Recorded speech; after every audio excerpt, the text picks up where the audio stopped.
करता हूँ मैं तुझसे ये प्रार्थना, हो तेरी स्तुति और आराधना।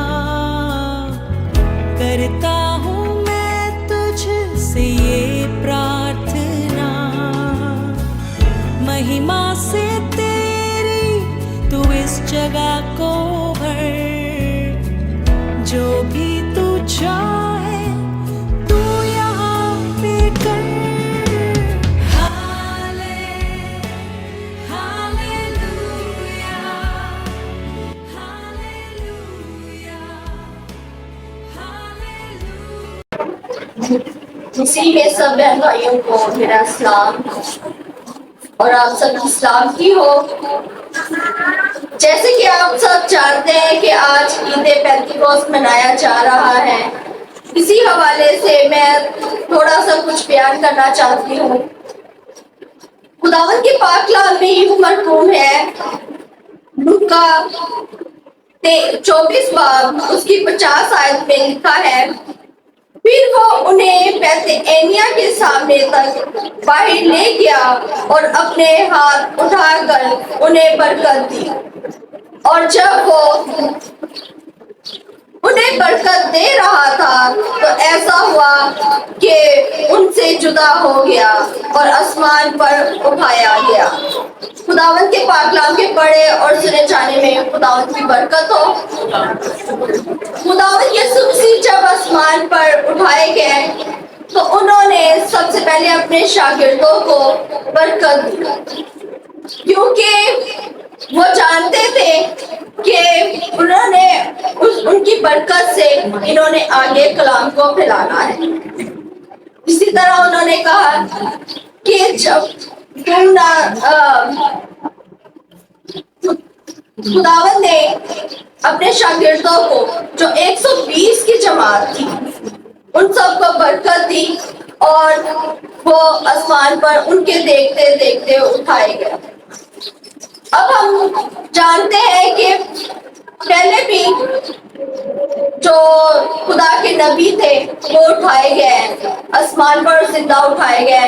उनमें सबसे पहला हनूक था जो खुदावंद के साथ साथ चलता था और आसमान पर उठाया गया, पर उसको किसी ने ना देखा कि जब वो उठाया गया।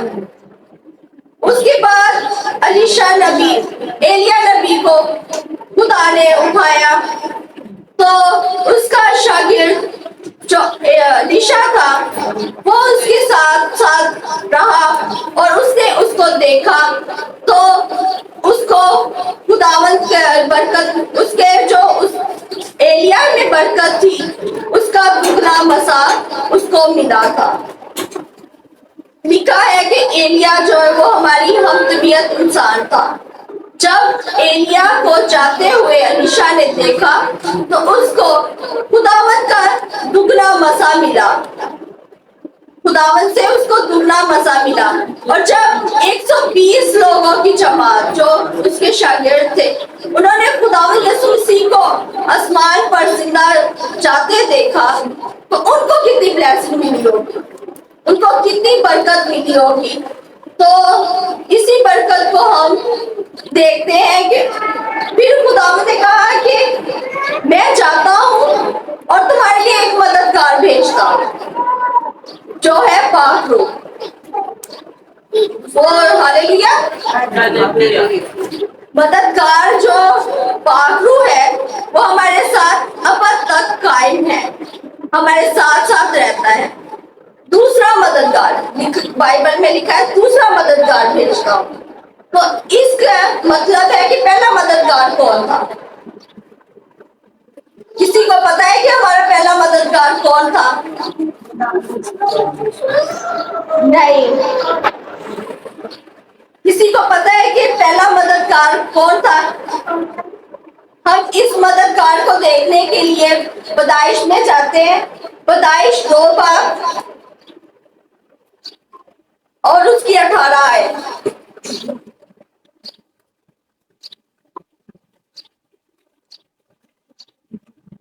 उसमें यूं लिखा है, और खुदा ने कहा कि आदम का अकेला रहना अच्छा नहीं, और मैं उसके लिए एक मददगार उसकी मानित बनाऊंगा। पहला मददगार उसकी बीवी थी। आदम के जब खुदावन ने देखा कि आदम का अकेला रहना अच्छा नहीं है, वो अकेला नहीं है सही, तो उसने उसके लिए एक मददगार उसकी मानित बनाया, जिसको हवा कहा। जो जब खुदावन उसको आदम के पास लेके गए, तो उसने कहा ये मेरी हड्डी में से हड्डी और मेरे गोश्त में से गोश्त है, और ये नारी क्या रह गई क्योंकि ये नर से निकली है। वो मददगार खुदावन ने पहला बनाया था हमारे लिए। और जैसे कि हम जानते हैं कि इंसान की उम्र जो है वो फानी है, इंसान वो हमारे साथ नहीं चलता, चाहे मियाँ बीवी में जितना मर्जी प्यार हो, चाहे मियाँ पहले फौत हो या बीवी फौत हो, एक बंदे ने पहले जाना होता है, फिर दूसरा बंदा जाता है। तो इसलिए खुदावन ने कहा कि मैं तुम्हारे पास दूसरा मददगार तुम्हें देता हूँ, जो तुम्हारे साथ साथ रहेगा। और खुदावन ने हमें पाक रूह अता किया, जो हमारे साथ साथ रहता है, और हम मरने तक, जब तक हमारी सांस के आखिरी सांस भी होगी, वो हमारे साथ साथ रहेगा। फिर खुदावन यीशु मसीह ने अपने शागिर्दों से कहा कि जब तक तुमको कुव्वत का लिबास ना मिले, तुमने इधर यरूशलेम में रहना है, यहाँ से बाहर नहीं जाना। तो वो 10 दिन तक यरूशलेम में रहे और दुआ करते रहे। 120 की जो जमात थी वो यरूशलेम में रहे और दुआ करते रहे। और 10 दिन के बाद हम रसूलों के अमाल निकाल में से पढ़ते हैं, रसूलों के अमाल उसका 2 बाब,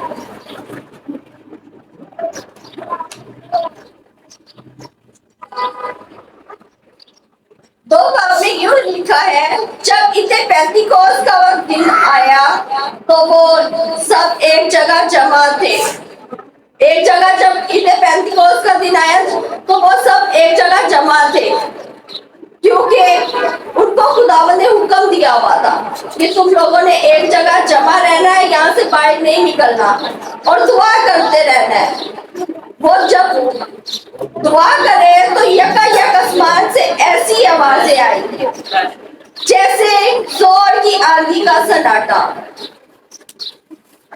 जब वो दुआ कर रहे थे तो उन पर आवाजें उतरी जैसे जोर की आंधी का सन्नाटा, और उससे सारा घर जहां वो बैठे थे गूंज गया, और उन्हें आग के शोला की सी फटती हुई जुबानें दिखाई दी, और उनमें से हर एक पर आ ठहरी, और वो सब रूह कुदस से भर गए और गैर जुबानें बोलने लगे, जिस तरह रूह ने उन्हें बोलने की ताकत बख्शी।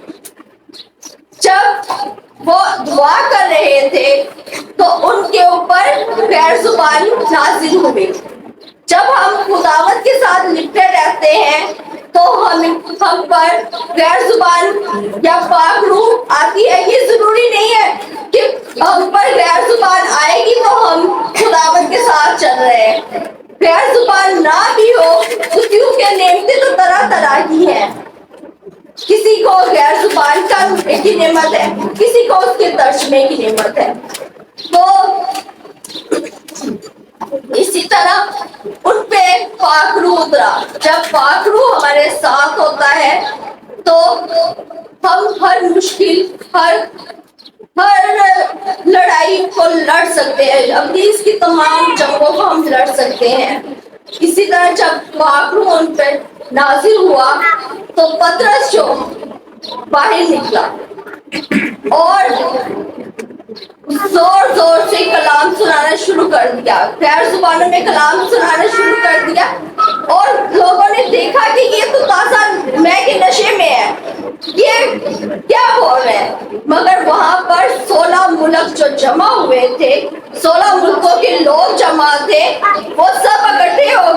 और कहने लगे ये तो हमारे मुल्क की जुबान बोल रहा है, ये तो हमारी जुबान बोल रहा है, ये तो कैसे हमारे जुबान बोल रहा है।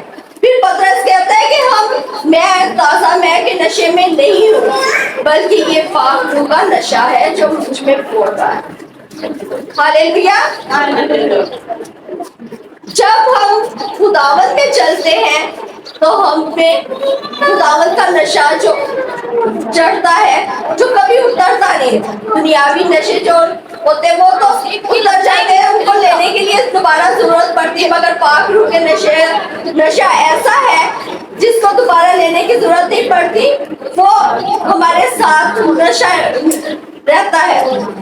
और जब वो बुलंद आवाज से कलाम सुना रहा था तो उस 16 मुल्कों के लोगों में से 3000 लोगों ने तौबा की और खुदावंत के कलाम को माना।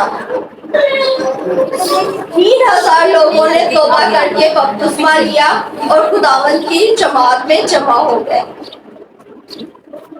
खुदावंत के पाक कलाम के पढ़े और सुने जाने में खुदावंत की बरकत हो। मैं बस इतना ही सुना। आमीन। मेरी तरफ से आप सबको सलाम। और आज का ईद पेंतीकोस की ईद सबको मुबारक हो,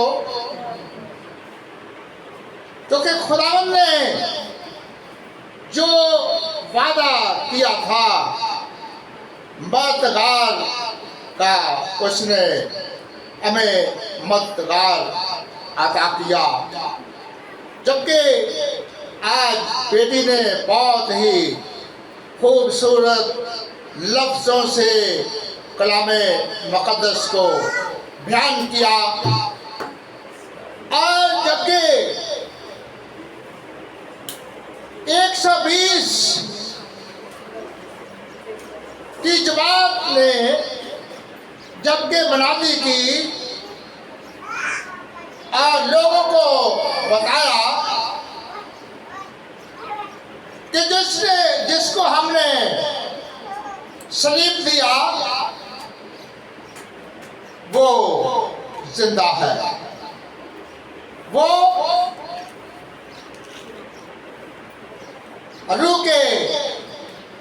रूह में हमको मिलता है और मिला है। तो वो 3000 लोगों ने मान लाए और तौबा की और बपतिस्मा लिया और वो 120 से 3120 हो गए। अब वो सबके सब सारी दुनिया में फैल गए और वो अपने अपने काम को करने लगे। और जैसे कि तुमा इधर आ गया, उसने इधर आकर बहुत से हिंद में शजरत बनाए। ऐसे ही जिधर जिधर भी कोई गया उस जगह पर, क्योंकि उसने कहा कि दुनिया के इंतहा तक पहुंच जाओ और मेरे नाम की गवाही दो कि मैं मुर्दों में से जी उठा हूं और आखिर तक तुम्हारे साथ हो। आज आप में से हम सब ने ये करना है कि हम भी जैसे कि उन्होंने मनादी की तो 3000 लोग उन्हें तौबा की, तो हमें भी चाहिए यही एक खुदावंद फल हम में से ढूंढता है। और हम उसकी वडियाई और उसकी हमद करते रहें और खुदावंद हमारे साथ साथ रहता है, हमारी एक एक जरूरत को पूरा करता है।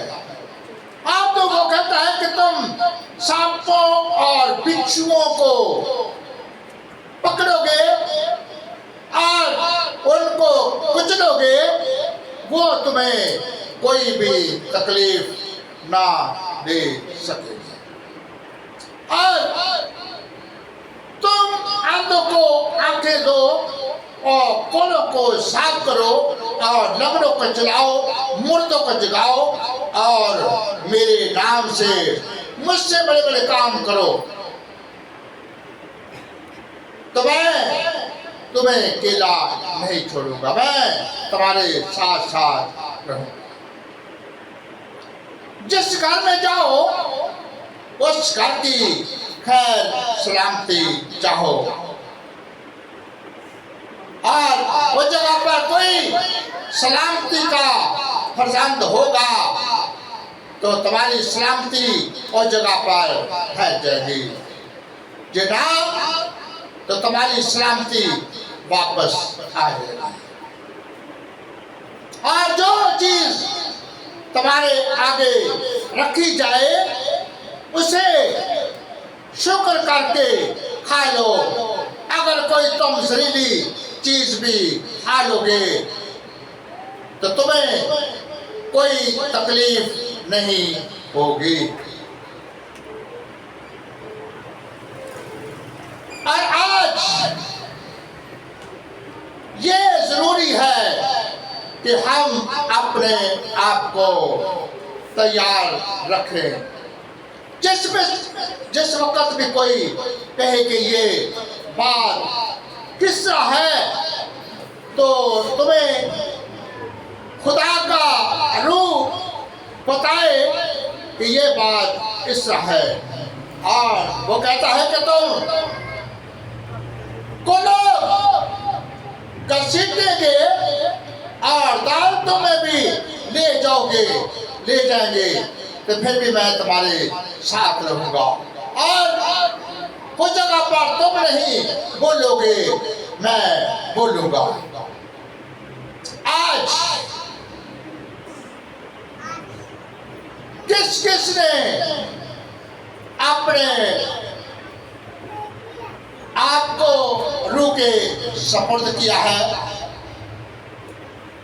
और किस किस ने अपने आप को तैयार किया है कि मैं आज के बाद मैं खुदावंद के नाम की हम्दो तारीफ करूंगा और एक दूसरे को बताऊंगा कि खुदावंद हमें ये तभी करता है और ये काम उसने सौंपा है। हर एक को ये जरूरी है, क्योंकि ये नहीं कि जो खादिम है वही बताए, और उसने हर एक को मुकर्रर किया है कि जाओ मेरे नाम की मनादी करो और आंधों को आंखें दो, कोड़ों को साफ करो, लंगड़ों को चलाओ, मुर्दों को जगाओ, बदरुओं को निकालो, क्योंकि वो सबका बाप है। और खुदा ने दुनिया से ऐसी मोहब्बत रखी कि उसने अपना इकलौता बेटा बख्श लिया, जो कोई उस पर ईमान लाए हलाक ना हो बल्कि हमेशा की जिंदगी पाए। हमें आज जरूरत है कि हम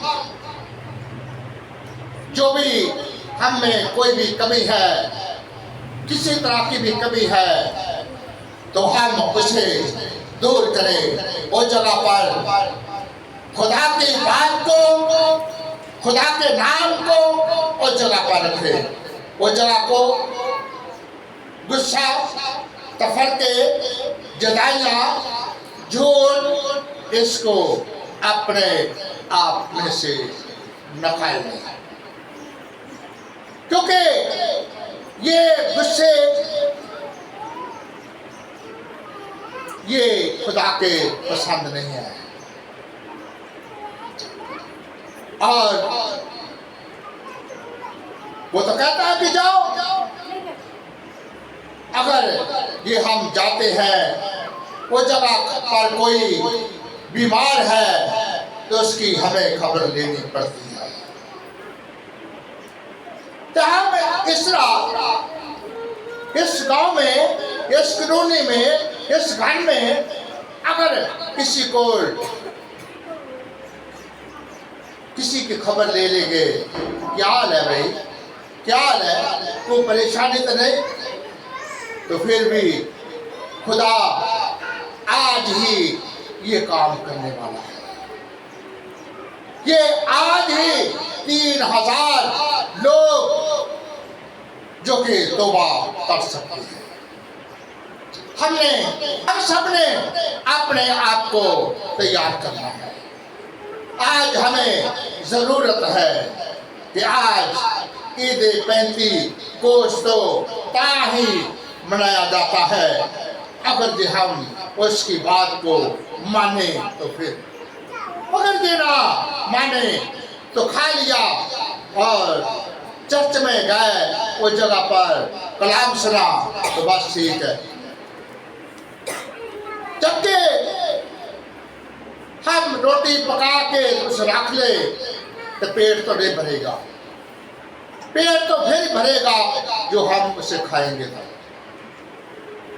और जो उसने काम हमको सौंपा है, अगर ये नहीं करते तो हम मुस्र बेटे की तरह, हम नाफरमान बेटे हैं, हम नाफरमान बेटियां हैं। हमने आज इस जगह पर सीखना है और अपने अपने दिल दिमाग ज़हन को तब्दील करना है और खुदावंद से बरकतें हासिल करनी है। और खुदावंद हमारे दिल दिमाग ज़हन को ताज़ा करेगा। और आज के कलाम के लिए और जोरदार तालियां, और आज रूहल कुद्दस के लिए जोरदार तालियां। खुदावंद हमें